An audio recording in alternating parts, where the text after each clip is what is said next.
Thank you, translators, for being there. Good morning, ladies and gentlemen. So, dear colleagues, dear friends, for several months now, farmers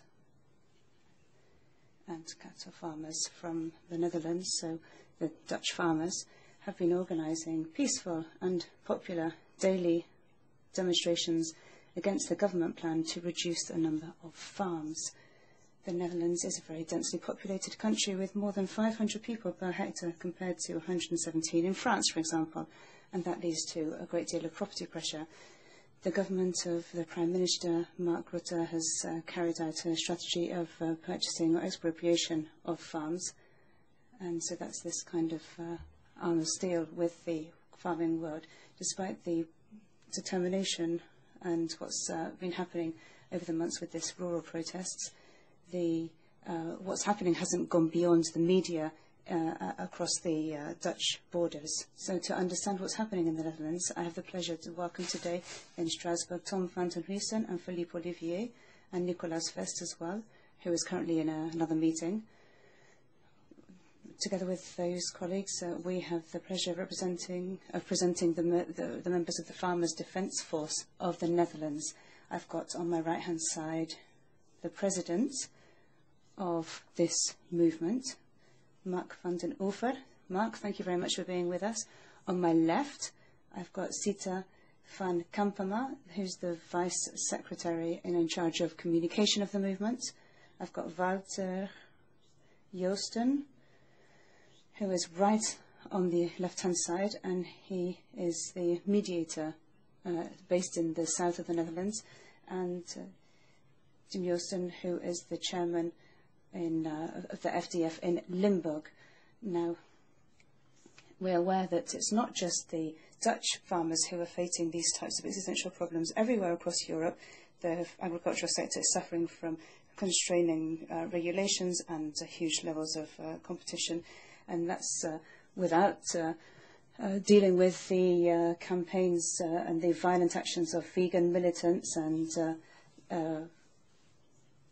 the operations that are carried out across the media by associations such as L214, who draw attention to certain unfortunate practices.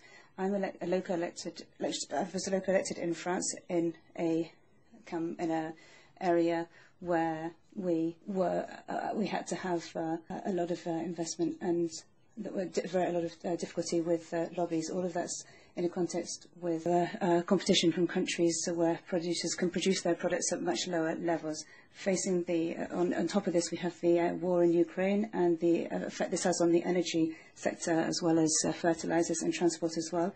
So without forgetting the discriminatory difficulties that face the agricultural sector in other European Union countries, we're today meeting with our colleagues that I mentioned earlier on to look at the situation, the very difficult situation in the Netherlands.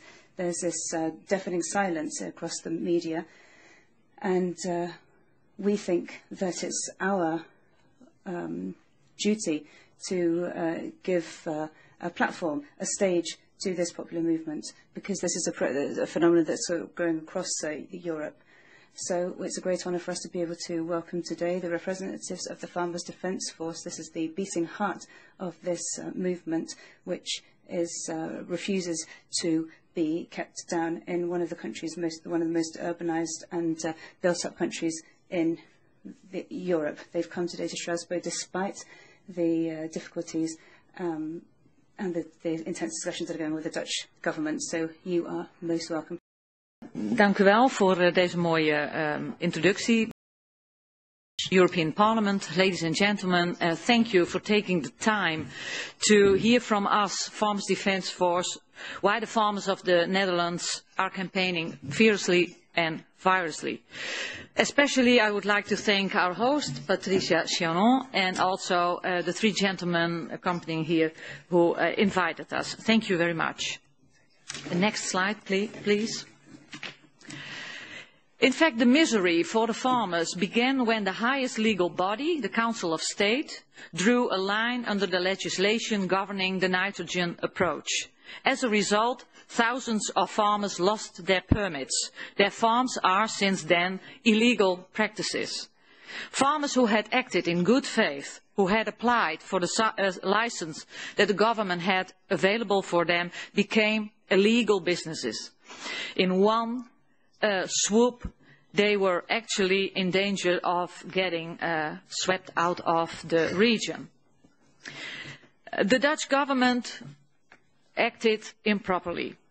At the same time, the judges ruled that the Dutch government must ensure that all farmers who have lost their license to farm because of bad administration from the Dutch government should get as soon as possible a new permit.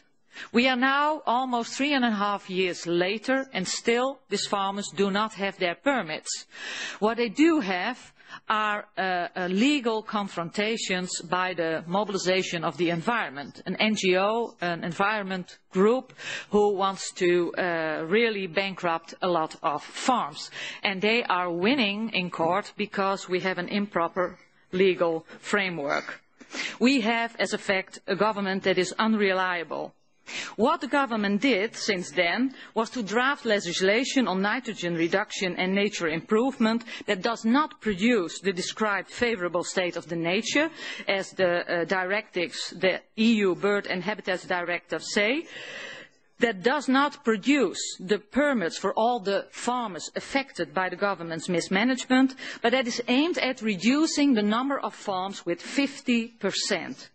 So for generations, you have been a farmer there with the same permit and suddenly you are the blame. And all in order to steal away your land. Because that is what the government in the Netherlands want. They want our land.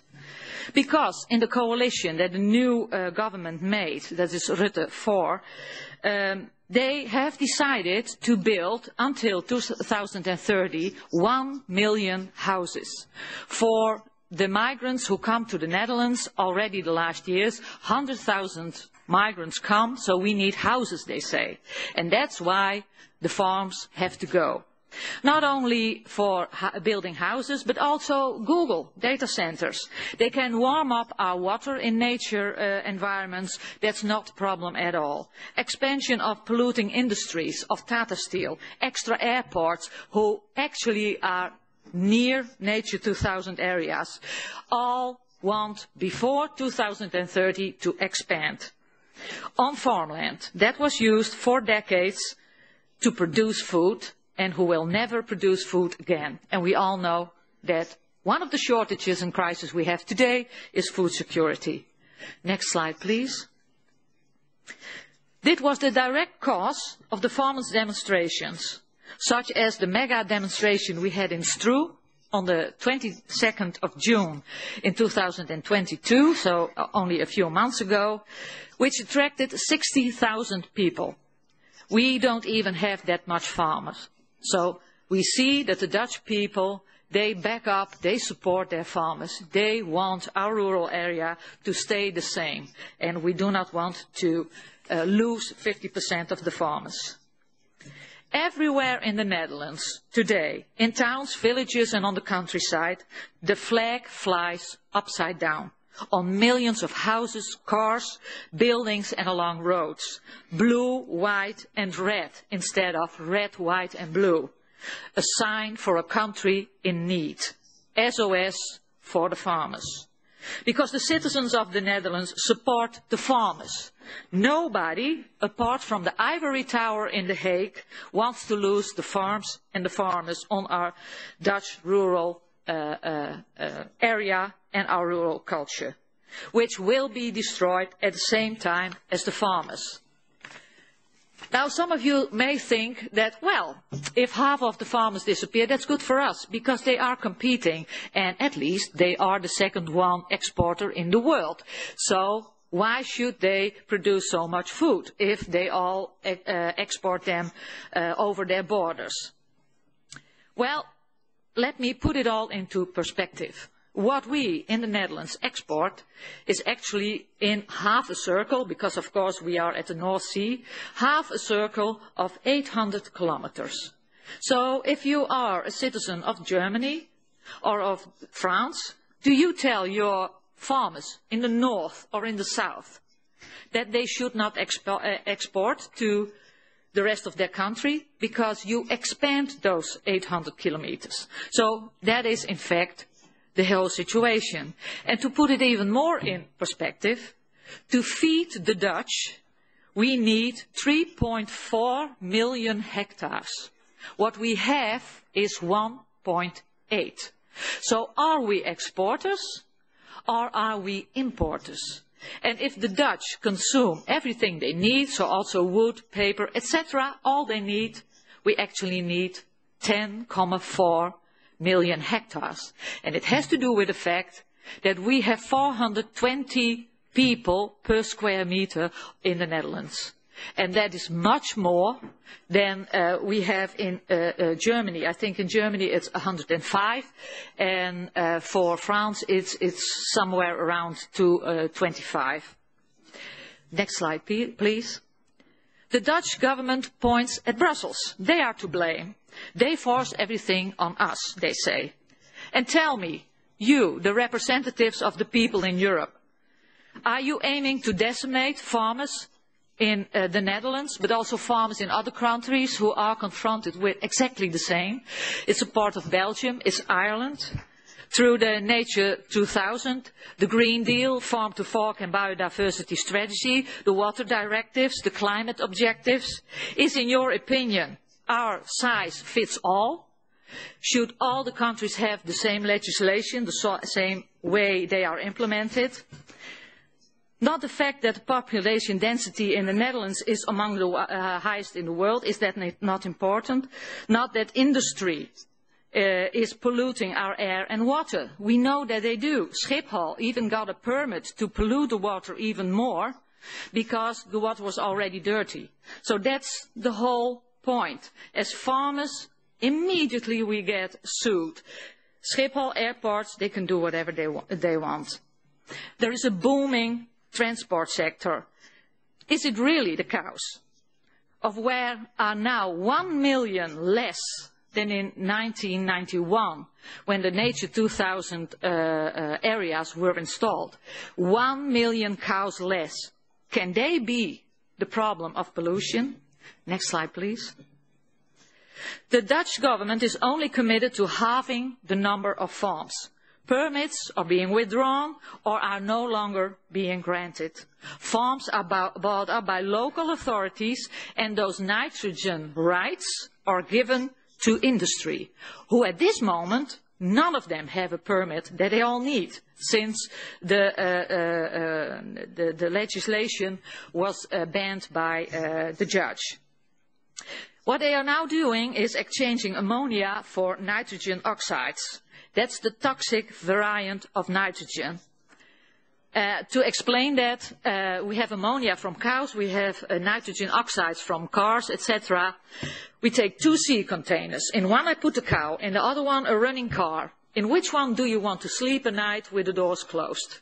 That's the difference between ammonia and sticks of oxides. You all know you're not going to survive in the sea container with a running car. And you all know that you will have a very pleasant night next to a cow. Next one, please. Our governments encourage industrial polluters to buy up farms. Ammonia, NH3, becomes nitrogen oxide. It's a privilege that Google also got. They were allowed to build an enormous data center on the best arable land in the Netherlands. Because our communities, they didn't want to have them, but our, politicians say yes. Another big polluter in the Netherlands, Tata Steel. The only thing that they do is they import raw material, they produce a lot of pollution, and they export all the steel because we don't have a car industry. Why is all that possible? Why can all this expand? Why could Tata Steel buy a lot of CO2 permits and rights with money from our government? And the EU Commission said, that's okay, but the cows have to go. Next slide, please. This map was produced by our minister. And then you see what Europe for the Dutch farmers today is. You see a red circle. you can see that, and there is a Nature 2000 area in this red circle.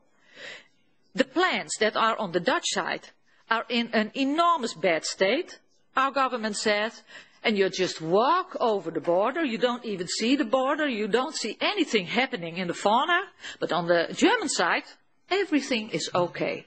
That is what EU legislation for Dutch farmers mean. Next slide, please.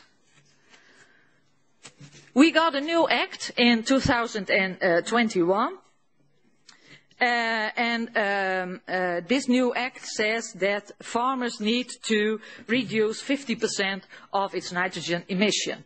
And our government said the only one is that only reason that you can prove that you have done this reduction is to really make sure that half of the cows go. Since July 2022, a new program is also implemented on the farmers, but this program is even stricter, but not legal, because it hasn't been in a parliament yet. Still, you see that in the provinces, they are already using this new program, which is not a law, that is illegal, and put it on the farmers. Next slide, please. So what is happening then? Since this letter in July with this new program, meaning that most of the farmers go bankrupt, our country burns. It really burns. Next slide, please. The new program that is only there for agriculture, so every sector can do whatever they want, but only the agriculture should reduce. There was a map produced. Next slide, please. There you can see where you live as a farmer.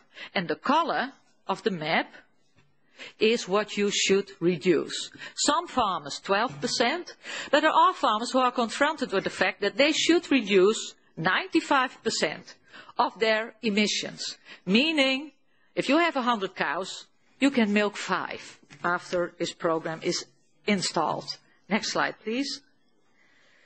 Well, of course, we have choices.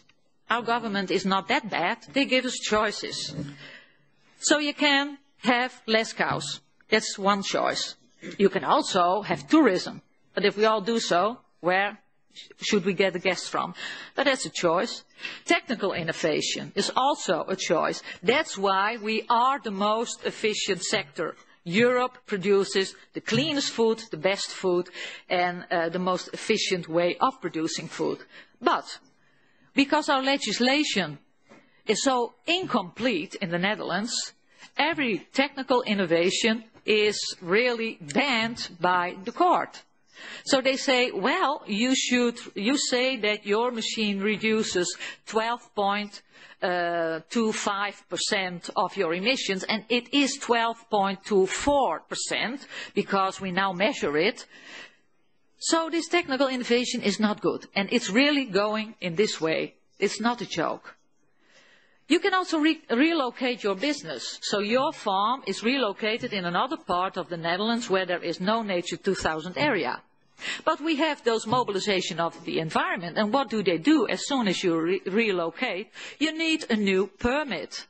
And I told you, the permits are all falling in court because of this mobilization of the environment of our Dutch laws who are not good for farmers. And of course you can also voluntarily say, okay, I'm quitting, I'm done with this. Then they have a little small rule and they say you have a lifelong professional ban in the Netherlands to produce food, to have a farm.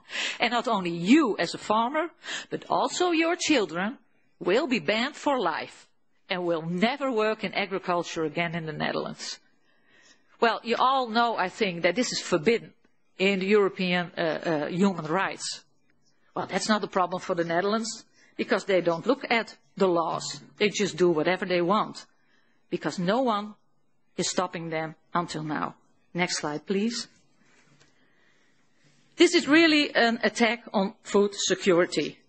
Our Dutch government is since a few years totally obsessed by the nitrogen. But it's all a scheme for land grabbing. This extensification for food production because they know the farmers can never survive. If you have to reduce 12%, 47%, 71%, 95%, you cannot survive. And if half of the farmers are gone, the rest of the chain will go bankrupt, and so all farmers will vanish from the rural side. We will lose our Dutch culture. And of course you think, well, we're happy we're not in the Netherlands. Well, Mr. Timmermans makes very sure that all the countries in the EU will be confronted with exactly the same. He produced new proposals for law at the European Commission in June 2022. They did it very silently. But luckily, we were able to look at it. And it's exactly the same. Giving impossible reduction schemes to farmers and to farmers alone, because no one is saying anything about the rest of the chain. It is all about how to get the land from the farmers. That's what this government wants. Next slide, please. So we see the consequences of the Green Deal and farm to fork. I don't have to tell you, I think, because you all have seen the reports made from USDA, from German universities, etc., and also Wageningen made a good report. They are saying that agricultural production in the EU will fall from 10 to 50%. And you think, no, the 10, okay, the 10. But the 10 is a scheme that the rest of the world also takes over, Green Deal and farm to fork. If we are the only region in the world who implements the farm to fork and biodiversity strategy, we will lose 50% of our food production. There will be a price increase. Well, I don't know if the citizens of your countries are very happy with the prices going up. We don't even have a Green Deal. So if you have also an impact on purchasing power just by the Green Deal, that's all coming in the future. We have a fall in EU GDP. We will have higher imports. And the standards of those countries are lower. Their efficiency is lower. So we get also lower exports from the EU. What happens to our food security? Next slide, please. And that's why the flag in the Netherlands is upside down. Upside down, not only in the countryside, but upside down everywhere. In every town, all the citizens back up the farmers, and only 15% of the Dutch people say that they back up the government. I have a few facts I want to tell you, because I think a lot of you still see the Dutch as a very exporting country. In 1990, the Netherlands had 14 million inhabitants. In 1921, it was 17.5. In 1990, there were 125,000 agricultural businesses, so farms. In 2021, there were 53,000.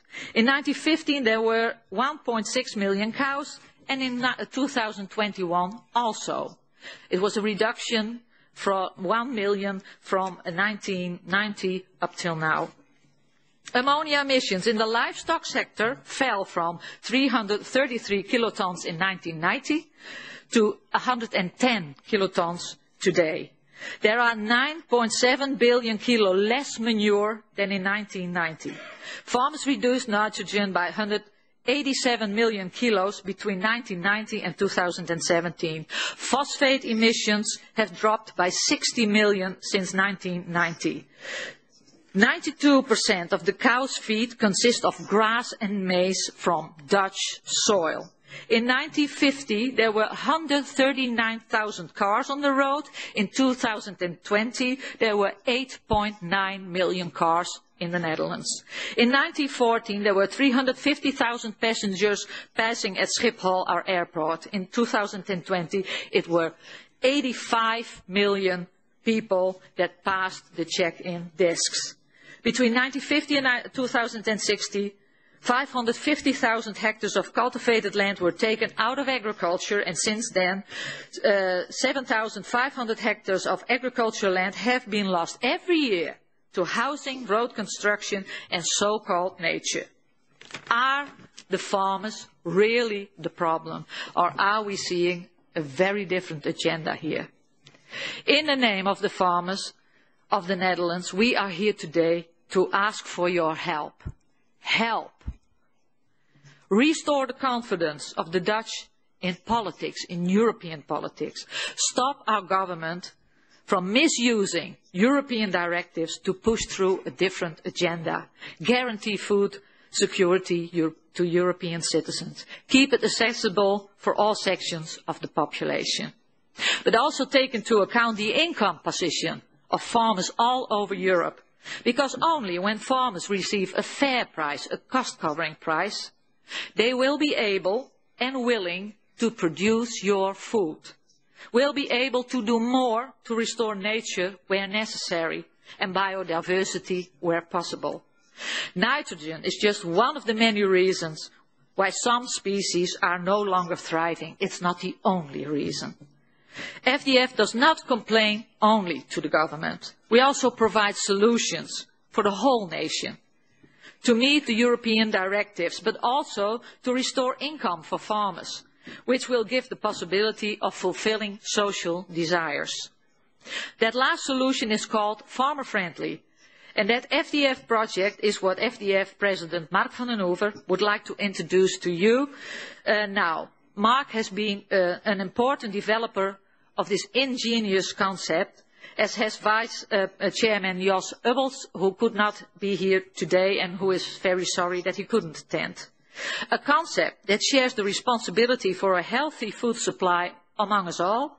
And I give Mark van den Hoover the floor, and thank you very much for your attention.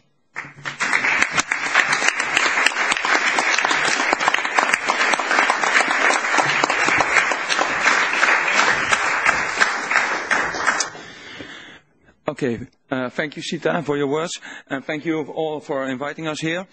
I'm happy that I can introduce this farmer-friendly model that I developed together with Jos Ubbels.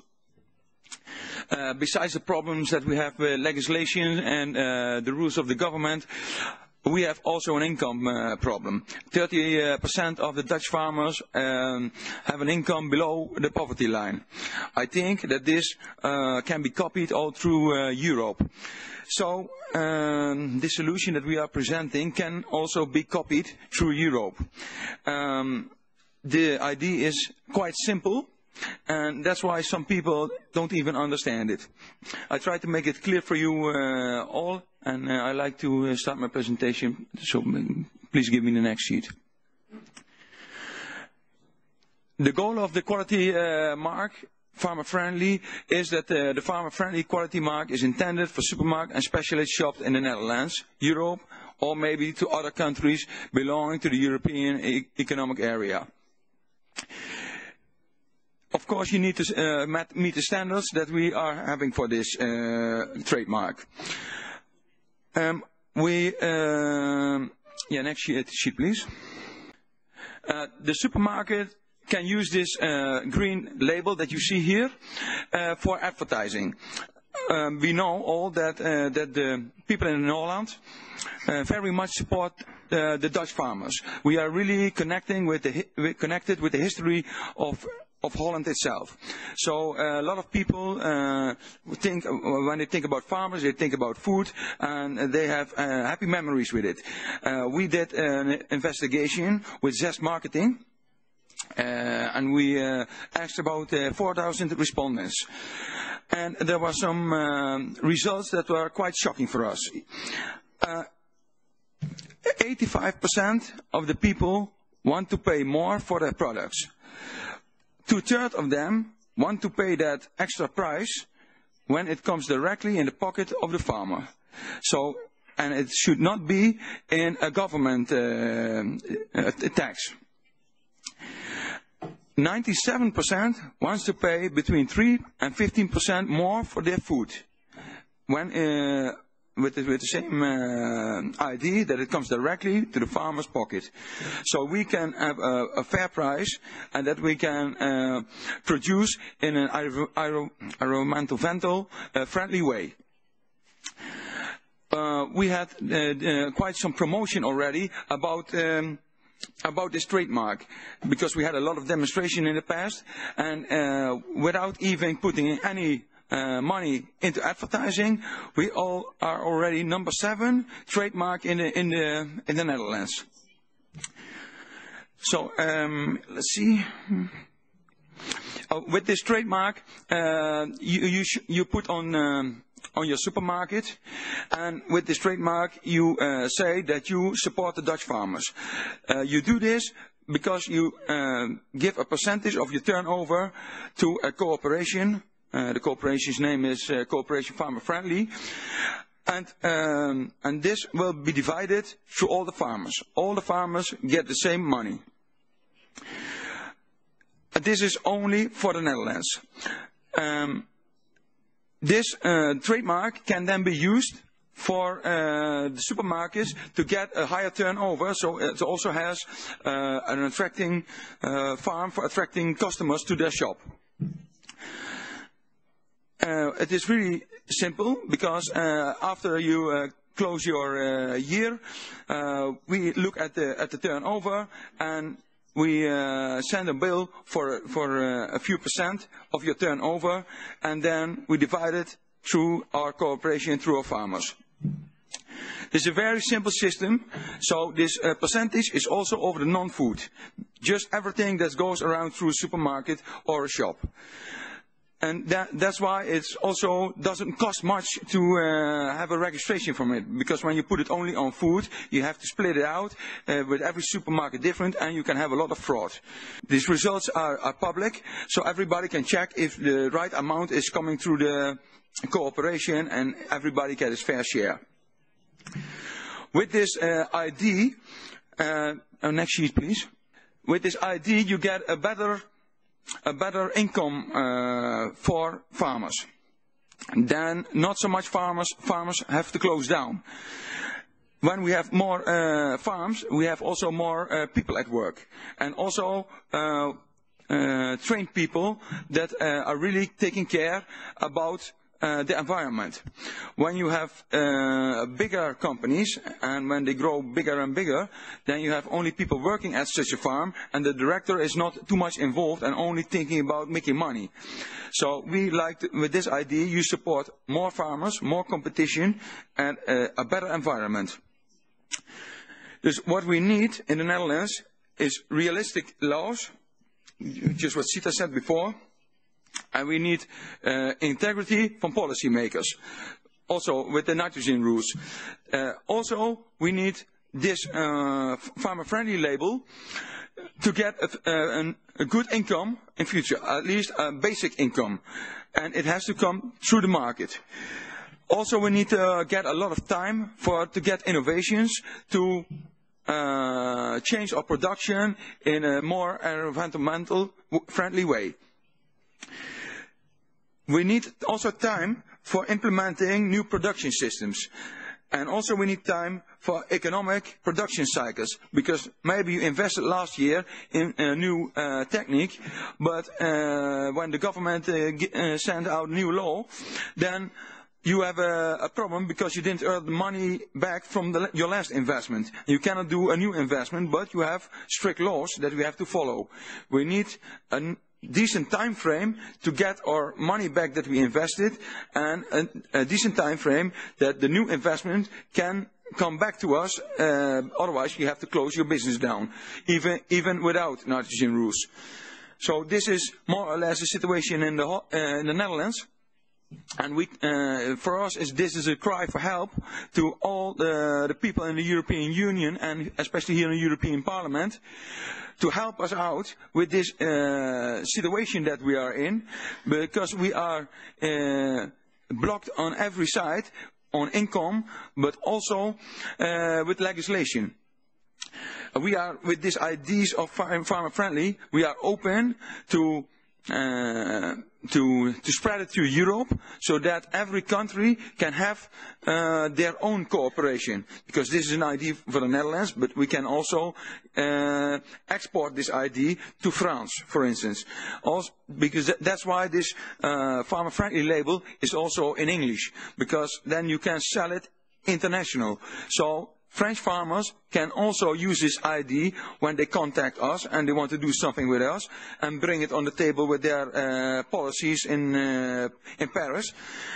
So we are open to share this ID because we think it's quite a simple but a good and with less fraud ID to get a better income and to have a flourishing agricultural sector in whole of Europe. And actually that's the goal, not only for the Netherlands, but for the whole of Europe, that we farmers are all together and we are caretakers of the European landscape. And yeah, we would like to leave it that way, because we love our countryside, how it is, and how Europe looks like now. Thank you for your attention.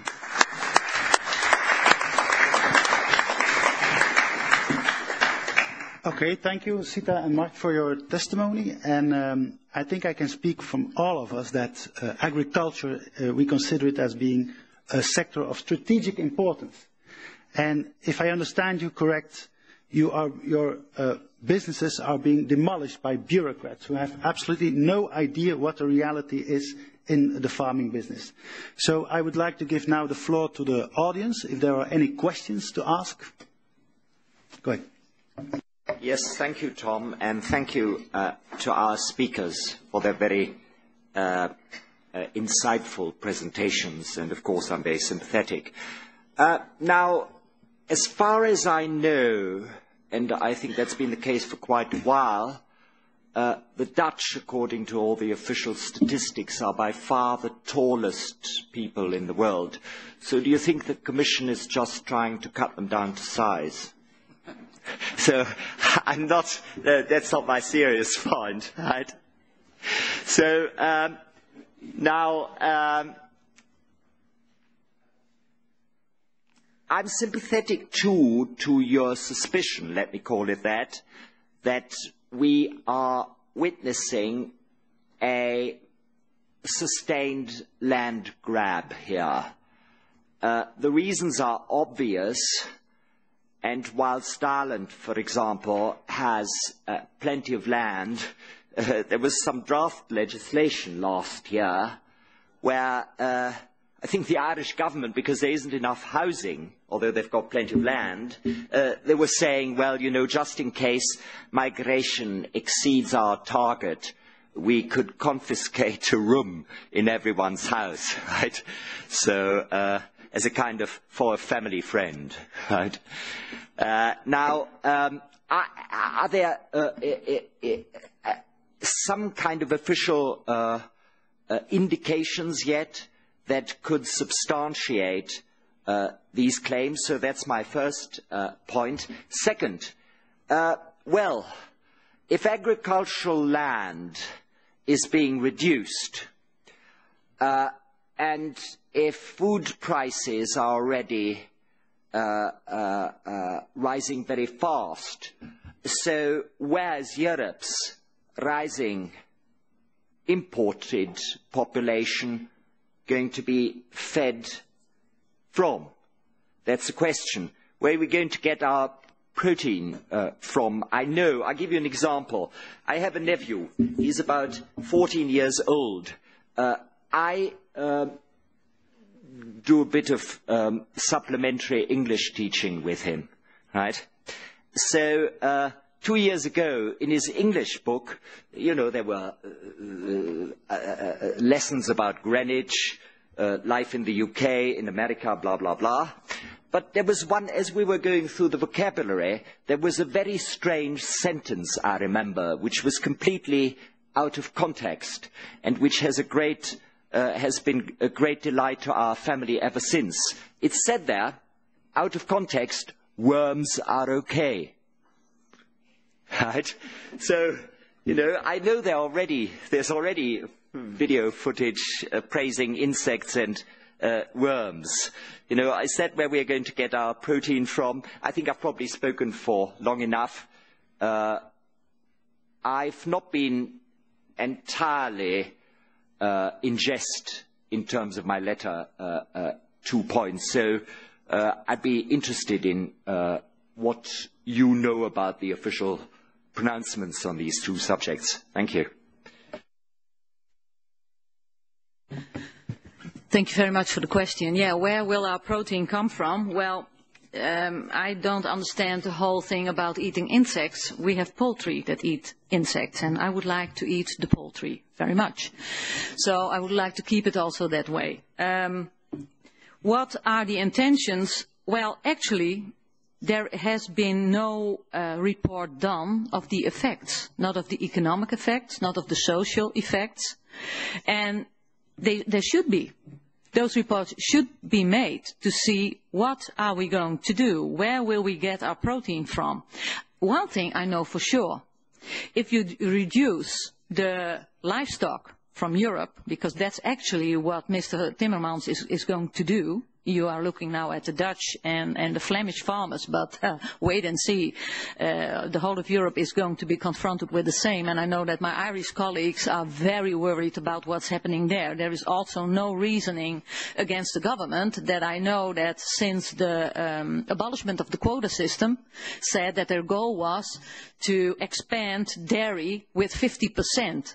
And overnight they now decide to cut back dairy with 50%, because that's also the whole discussion in Ireland. Every cow you are going to lose in Europe and are going to be put somewhere in the world, for every one cow you need 3 to produce the same protein. We are that good in food production in Europe. We are that good in efficiency, that what the effect will be, that all nature that is still there outside of Europe will be demolished to feed the people in Europe. And we have asked Dr. Frank Mietloner, who also spoke to the Parliament once a few years ago. I think it would be very interesting also to let him speak again, because he has a very clear view, and IPCC backs him up, saying, yes, every cow, all the protein production that you're going to lose from the EU will destroy the rainforest. Because actually that is what's happening. Because all the people want to be fed. And as soon as you get hunger, you have 2 choices. You just sit in your house and wait until you're dead. Well, that's not a very good choice. Or you pack up your things and say, I'm going to live somewhere where there is food. I would do that also. So I think we have to look very clear at what is happening. What I see is that there is a rural community, a society that is being destroyed for no reason at all, because there is no clear goal. There is not a goal on paper. There are no reports saying what the effects of this policy is made, and you are the people's representatives. This policy is put on us by civil servants who are not elected. So you have a very big responsibility, and that is why we cry out for help, because that is what we really do today for the farmers in the Netherlands, but in half a year, all the farmers in Europe. And I'm really hoping that you will take steps, that you will call Mr. Timmermans back to say this is not going to happen. We have the most efficient livestock and farming community in Europe, and we are not going to demolish that. We cannot get protein from anywhere in the world when we do not want to lose nature that is there. You will kill the rainforest if you will, if you let Mr. Timmermans continue his plans, really. Maybe I want to add something on your question. That the biggest source of protein is, I think, in Europe is grass, because cows make from grass that is growing on land where you can't do anything else because it's too wet or too stony, or something else where you cannot do something with arable products.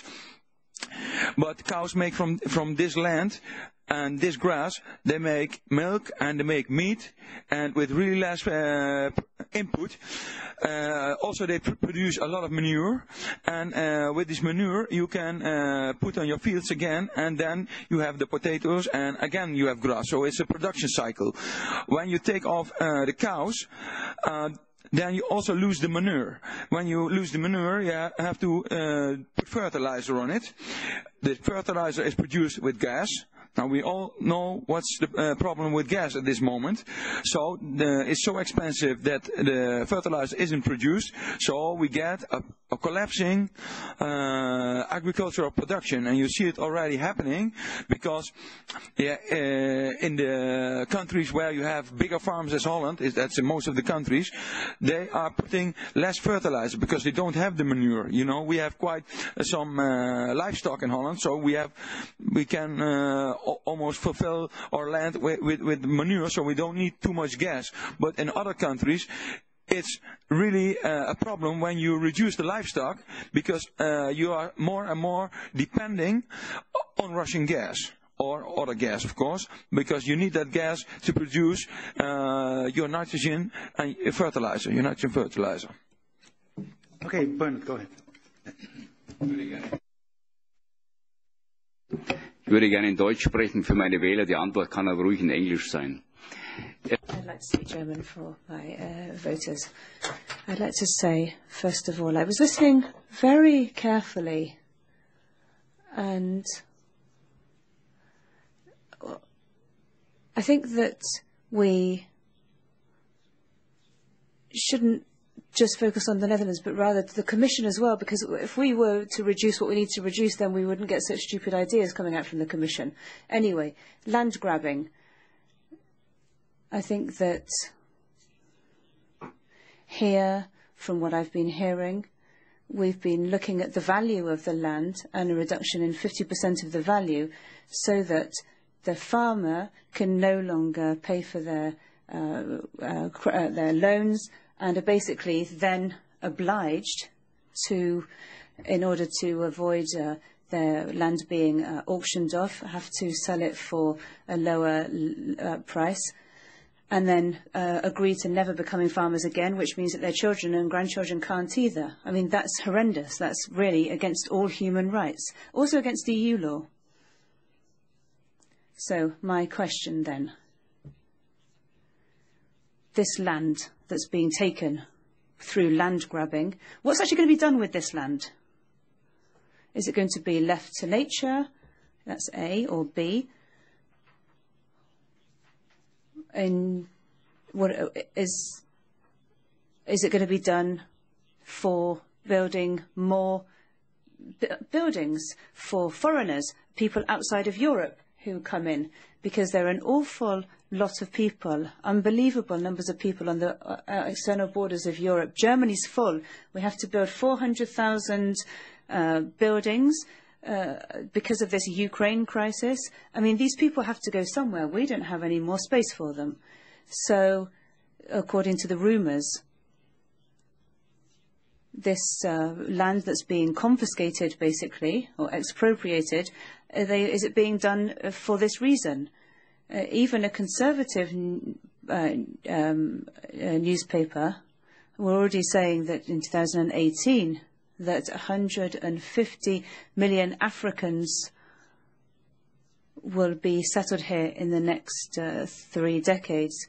And Mr. Olivier Nicolvest here sitting with me, we are now at about 70 million, and these people need space. And the indicators, is there any idea, any proof of, any ideas of what's going to be done with this land?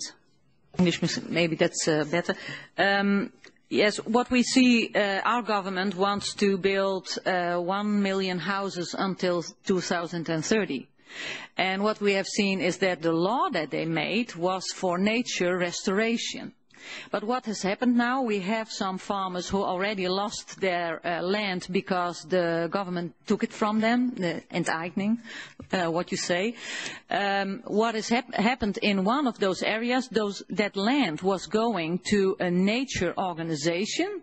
This nature organization suddenly became a house builder and now is building in this area that was so necessary to restore nature. They are building 4 houses, big houses for the elite of the Dutch who want to live somewhere comfortable where you do not see the other people.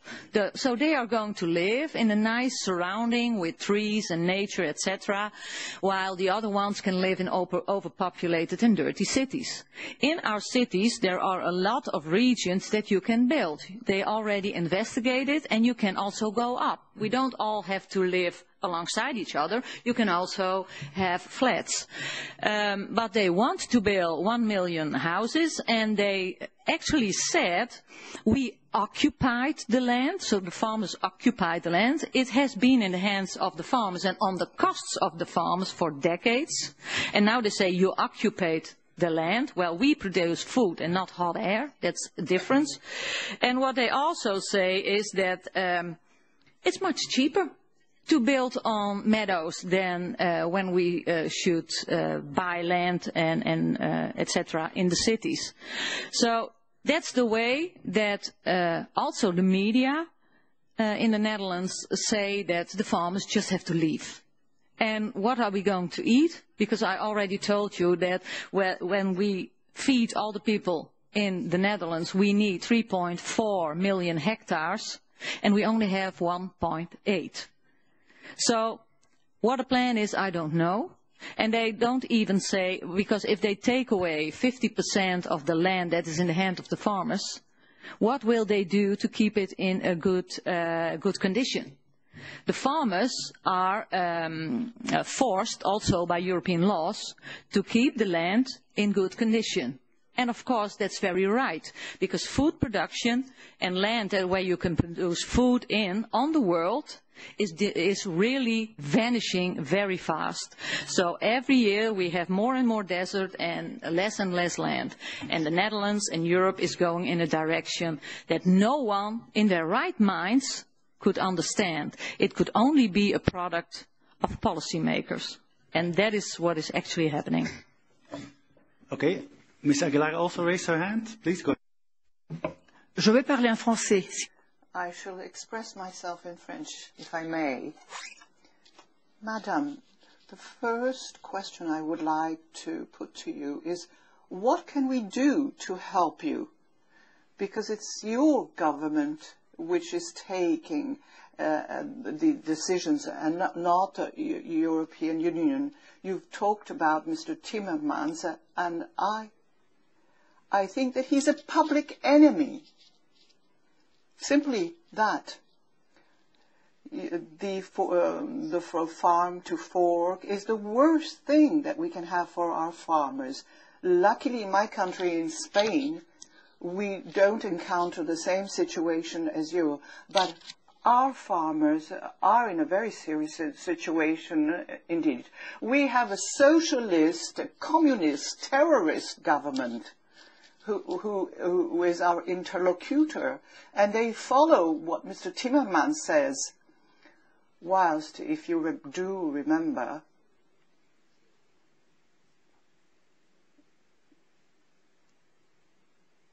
there's a project, I can't remember its name, but anyway, oh, you mean the common agricultural policy.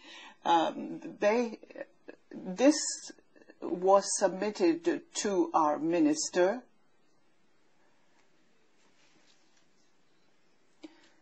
and they discussed this with the farmers and this, that and the other, but nobody is interested in that. And even though agriculture in Spain used to be extremely good, now it's a total catastrophe. So what can we do for you? Because unfortunately it's your government that's doing this. I don't know what it's looking for. Because if you don't have the farmers that provide the food, I mean, what is going to happen? And then you will have products coming from third countries, which will represent unfair competition. And they all come from the Mediterranean, the southern part of the Mediterranean. What can we do for you? We are only MEPs. But tangibly, concretely, what can we do for you? If you could suggest something that could help you, we would be extremely happy to be able to help you. Hello. Yeah, thank you. You can do for sure something for us, because our government is misusing you for the laws against us. They always blame you, the European Parliament, that you say this to our government, and they have to execute it. So, and that's the trick that they are doing. They blame you, you blame them, and in the end, we are destroyed. I will also respond. We didn't produce also farmer-friendly because I think nature restoration, in some areas something needs to be done, not only by the farmers but the whole community. If you have industry growing and polluting, if you have a lot of extra population, of course it's going to have an effect on all the Nature 2000 areas because all people are consuming and also are emitting nitrogen, polluting water, etc., etc. So what is happening today is everybody is just pointing from policy in the Netherlands on agriculture, but even when agriculture is gone, because already we have reports who looked at that, if all agriculture from the Netherlands is diminished and even all life, we still have too much nitrogen because it's coming from other regions. We live near the Ruhrgebiet, so a lot of emissions from industry is coming to our country, and ammonia is a heavy gas. It's when you put manure on the field and it's quite rainy. It's going nowhere. It's on your land, and that's where you want it because you need it to grow plants and grass. But if you look at the oxides that's coming out of our cars, it can go everywhere, and you can see it on a lot of maps who have looked at that.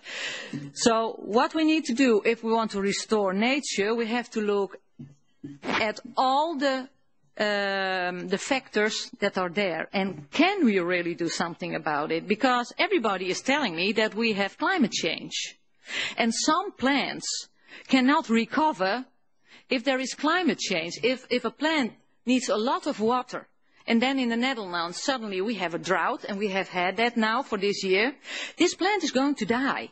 And you can't have a farmer standing next to this plant with a little bucket just putting water on because he has to make sure that this plant is not going to die. But that's not fair. If there is climate change, there will also be a change in plants. That's how the world works from day one that the world worked.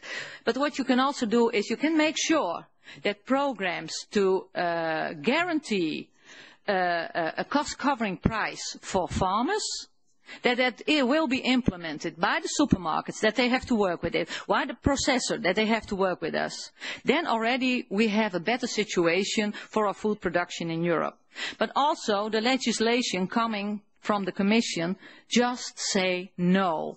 If the European Habitat Directive doesn't speak about a certain date that 2030 so much % of your species should be in good condition, that's not the way to go forward. Nature is nature, and if climate changes, nature will change.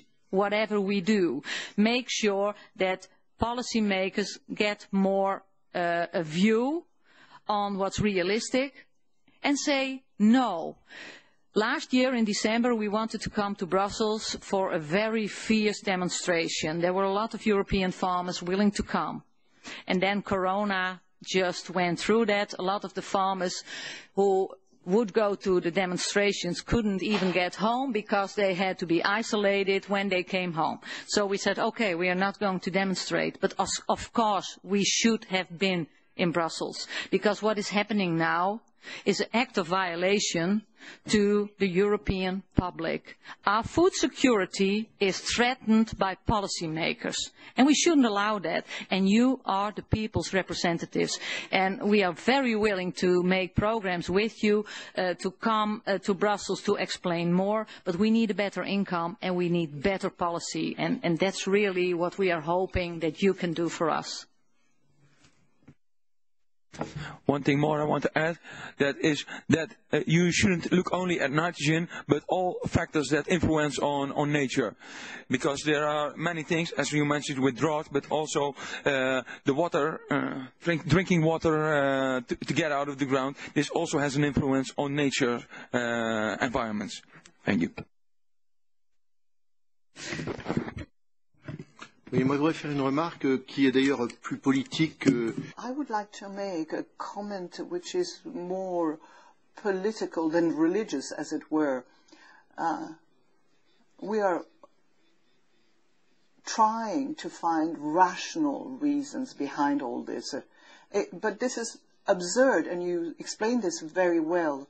The policy that will be applied at European level is certainly going to worsen the food safety situation, security situation.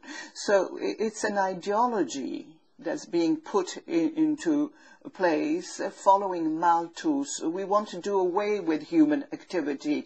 Now in France, we even have a debate on barbecues. Even fireplaces are, and we want to get rid of cars, farmers, and next year they will talk about horse riding, and let's get rid of that. So we want to do away with human activity altogether. But that type of vision is applied to the Western world, never to other continents, because Africa can pollute. In Africa, you can have all the farming you want, because they're not in Europe, and we don't understand why this is so. So we're trying to find objective, rational reasons for what is happening, but there's an ideology behind all this. So my question, which may not find an answer today, is: do you have trades unions that can fight for you? I would like to have hope, because I see the resistance in Europe. It is emerging here. We've seen it in Sweden. We'll wait the results in Italy. We've witnessed something in the Netherlands, and in France too. Now, the power hasn't changed, but I don't know who holds the power, but Macron doesn't have so much power anymore. I mean, the people are revolting now, and how do you see things ahead? Merci beaucoup. Thank you, Philippe, for your statement.